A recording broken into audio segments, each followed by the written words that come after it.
There was a young man who came to the Prophet ﷺ complaining to the Messenger ﷺ. He said to him, Ya Rasulullah, my father takes my money. He always asks me for money. Rasul ﷺ said, well, call your father. He went to call his father. Jibreel alayhi salam came to the Prophet ﷺ in that time. And he said to him, Rasulullah, when the father comes to you,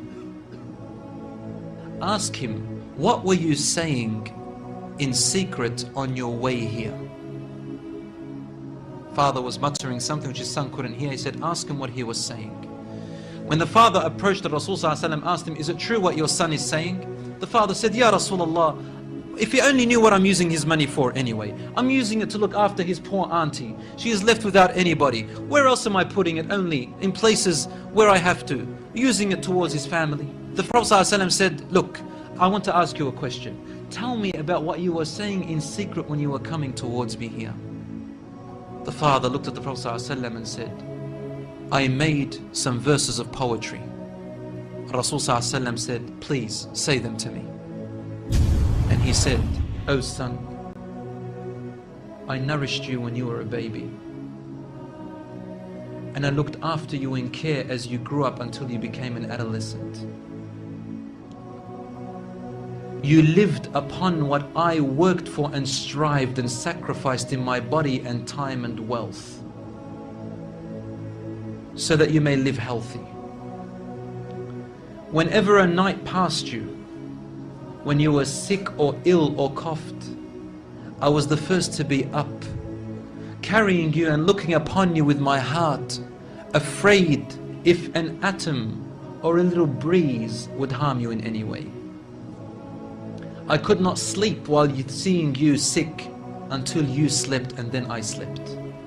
He said, when I used to see you sick, it was as if I was the one who was sick and ill, and so my eyes would always overwhelm with tears, but you never knew. And then he said, and when you finally reached the adulthood, which all my life I was anticipating and looking forward to seeing you become that.